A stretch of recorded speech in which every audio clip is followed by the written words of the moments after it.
ಜಿಲ್ಲಾ ಅಧ್ಯಕ್ಷರು ಕನ್ನಡ ಸಾಹಿತ್ಯ ಪರಿಷತ್ತಿನವರೇ, ತಾಲೂಕು ಅಧ್ಯಕ್ಷರೇ, ವೇದಿಕೆಯ ಮೇಲೆ ಆಸೀನರಾಗಿರುವ ಎಲ್ಲ ತಾಲೂಕು ಮಟ್ಟದ ಅಧಿಕಾರಿಗಳೇ ಹಾಗೂ ಪಂಚಾಯಿತಿ, ತಾಲೂಕು ಪಂಚಾಯಿತಿ, ಗ್ರಾಮ ಪಂಚಾಯಿತಿ ಸದಸ್ಯರುಗಳೇ, ಅಧ್ಯಕ್ಷರುಗಳೇ, ಸಂಘ ಸಂಸ್ಥೆಗಳ ಅಧ್ಯಕ್ಷರುಗಳೇ, ಸದಸ್ಯರುಗಳೇ ಹಾಗೂ ಎಲ್ಲ ಗುರು ಹಿರಿಯರೇ, ಪ್ರತ್ಯೇಕವಾಗಿ ಹೆಸರು ಹೇಳೋದಕ್ಕೆ ತುಂಬ ಒತ್ತಾಗ್ತದೆ, ದಯವಿಟ್ಟು ತಪ್ಪು ತಿಳ್ಕೊಬಾರ್ದು.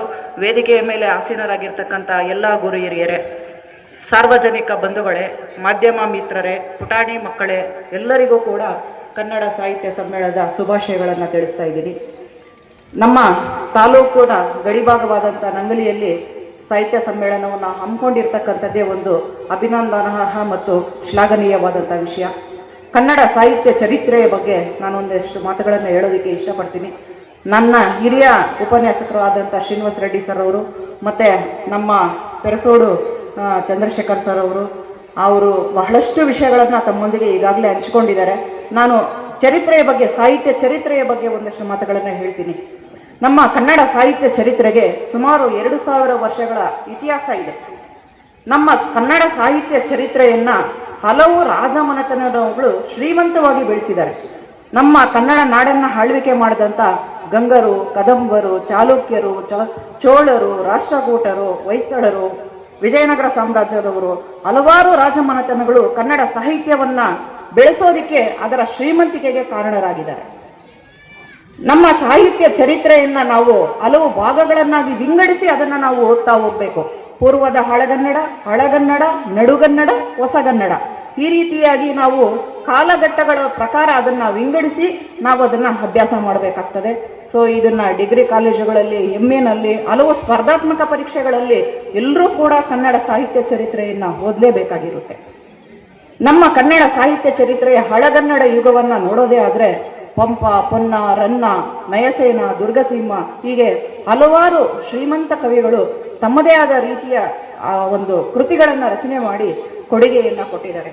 ಪಂಪನ ಆದಿಪುರಾಣ, ವಿಕ್ರಮಾರ್ಜುನ ವಿಜಯ, ಪೊನ್ನನ ಶಾಂತಿ ಪುರಾಣ, ದುರ್ಗಸಿಂಹನ ಪಂಚತಂತ್ರ, ಹೀಗೆ ಹಲವಾರು ಕೃತಿಗಳು ನಮ್ಮ ಕನ್ನಡ ಸಾಹಿತ್ಯಕ್ಕೆ ಒಂದು ಮೆರುಗು ನೀಡಿದೆ. ಇವತ್ತು ಈ ಕನ್ನಡ ಸಾಹಿತ್ಯದ ಆ ಗ್ರಂಥಗಳನ್ನು ಓದ್ತಾ ಇದ್ರೆ ನಮ್ಮ ಶ್ರೀನಿವಾಸ ರೆಡ್ಡಿ ಸರ್ ಅವರು ಹೇಳಿದಾಗೆ ನಮ್ಮ ಮೈ ರೋಮಾಂಚನಗೊಳ್ತದೆ. ನಡುಗನ್ನಡ ಕಾಲಕ್ಕೆ, ಹಳಗನ್ನಡ ಸಾಹಿತ್ಯವನ್ನು ಅಭ್ಯಾಸ ಮಾಡಿ ನಾವು ನಡುಗನ್ನಡ ಕಾಲಕ್ಕೆ ಬಂದರೆ ವಚನಕಾರರು ತಮ್ಮದೇ ಆದಂಥ ಒಂದು ವೈಭವವನ್ನು ತಮ್ಮ ವಚನಗಳಲ್ಲಿ ಮೆರೆದಾಡಿದ್ದಾರೆ. ಬಸವಣ್ಣನವರು, ಅಕ್ಕಮಹಾದೇವಿಯವರು, ಅಲ್ಲಮ ಪ್ರಭು, ಅಂಬಿಗರ ಚೌಡಯ್ಯ, ಸೊನ್ನಲಿಗೆ ನಮ್ಮ ಕಾಯಕ ಯೋಗಿಗಳಾದಂಥ ಸಿದ್ದರಾಮೇಶ್ವರರು, ಮಡಿವಾಳಿ ಮಾಚದೇವರು, ಹೀಗೆ ಹಲವಾರು ವಚನಕಾರರು ನಮ್ಮ ಕನ್ನಡ ಸಾಹಿತ್ಯವನ್ನು ಅವರ ವಚನಗಳ ಮುಖಾಂತರ ಸಾರಿದ್ದಾರೆ. ದಯವೇ ಧರ್ಮದ ಮೂಲವಯ್ಯ, ಕಾಯಕವೇ ಕೈಲಾಸ, ಹೀಗೆ ಹಲವಾರು ಒಂದು ಮನ ಮುಟ್ಟುವಂಥ ರೀತಿಯಲ್ಲಿ ಒಂದು ಸಾಹಿತ್ಯವನ್ನು ರಚನೆ ಮಾಡಿ ಅವರ ಒಂದು ತತ್ವಗಳನ್ನು ವಚನಗಳ ಮುಖಾಂತರ ಸಾರಿದ್ದಾರೆ. ಅದಿವತ್ತು ಜಗತ್ ಪ್ರಸಿದ್ಧಿಯಾಗಿದೆ. ಆ ವಚನಗಳು ಜಗತ್ ಪ್ರಸಿದ್ಧ ಆಗಿದೆ. ಈ ನಡುಗನ್ನಡವನ್ನು ಬಿಟ್ಟು ನಾವು ಮತ್ತೆ ಹೊಸಗನ್ನಡ ಕಾಲಕ್ಕೆ ಬರೋದೇ ಆದರೆ ನಮ್ಮ ಸಾಹಿತ್ಯ ಇನ್ನಷ್ಟು ಶ್ರೀಮಂತವಾಗ್ತಾ ಹೋಗ್ತದೆ. ಹೊಸಗನ್ನಡದಲ್ಲಿ ಬರ್ತಕ್ಕಂಥ ನಮ್ಮ ರಾಷ್ಟ್ರ ಕವಿಗಳಾಗ್ಬೋದು, ಜ್ಞಾನಪೀಠ ಪ್ರಶಸ್ತಿ ಪುರಸ್ಕೃತ ಸಾಹಿತಿಗಳಾಗ್ಬೋದು, ಕುವೆಂಪು, ದ ರಾ ಬೇಂದ್ರೆ, ಮಾಸ್ತಿ ವೆಂಕಟೇಶ ಅಯ್ಯಂಗಾರು, ಗೋವಿಂದ ಪೈ, ಶಿವರುದ್ರಪ್ಪ, ಹೀಗೆ ನಾವು ಹೇಳ್ತಾ ಹೋದ್ರೆ ನಮ್ಮ ಕನ್ನಡ ಸಾಹಿತ್ಯವನ್ನು ನಾವು ರಾತ್ರಿ ಆಗೋವರೆಗೂ ಕೂಡ ನಾನಿಲ್ಲಿ ಹೇಳ್ತಾನೆ ಇರ್ಬೋದು. ಅಂಥ ಶ್ರೀಮಂತಿಕೆಯನ್ನು ಹೊಂದಿರತಕ್ಕಂಥ ಸಾಹಿತ್ಯ ನಮ್ಮದು ಕನ್ನಡ ಸಾಹಿತ್ಯ. ನಾವು ಇಲ್ಲಿ ಹುಟ್ಟಿರೋದೇ, ಕನ್ನಡ ನಾಡಲ್ಲಿ ಹುಟ್ಟಿರೋದೇ ನಮ್ಮ ಪುಣ್ಯ. ಅದರಲ್ಲೂ ಕೂಡ ನಮ್ಮ ಕೋಲಾರ ಜಿಲ್ಲೆಗೆ ಒಂದು ಪ್ರತ್ಯೇಕವಾದ ಸ್ಥಾನನೇ ಇದೆ. ಹಲವಾರು ಕವಿಗಳು ಇಲ್ಲಿ ಹುಟ್ಟಿ ಬೆಳೆದು ತಮ್ಮದೇ ಆದಂಥ ಶ್ರೇಷ್ಠವಾದ ಕೊಡುಗೆಯನ್ನು ಕನ್ನಡ ಸಾಹಿತ್ಯಕ್ಕೆ ಕೊಟ್ಟಿದ್ದಾರೆ. ಆವಣಿಯಲ್ಲಿ ಇವತ್ತು ವಿರೂಪಾಕ್ಷಿಯಲ್ಲಿ ರಥೋತ್ಸವ ಇದೆ.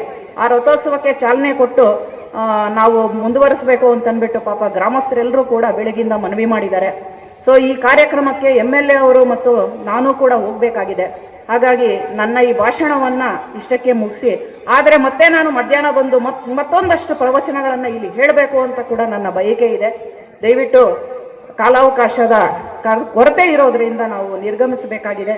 ದಯವಿಟ್ಟು ಕ್ಷಮಿಸಿ. ನನಗೆ ಇಷ್ಟು ಹೇಳೋದಕ್ಕೆ ಅವಕಾಶ ಮಾಡಿಕೊಟ್ಟಂಥ ಈ ವೇದಿಕೆಯ ಮುಖಾಂತರ ನಾನು ಧನ್ಯವಾದಗಳನ್ನು ತಿಳಿಸ್ತಾ ಇದ್ದೀನಿ. ಜೈ ಕರ್ನಾಟಕ ಮಾತೆ.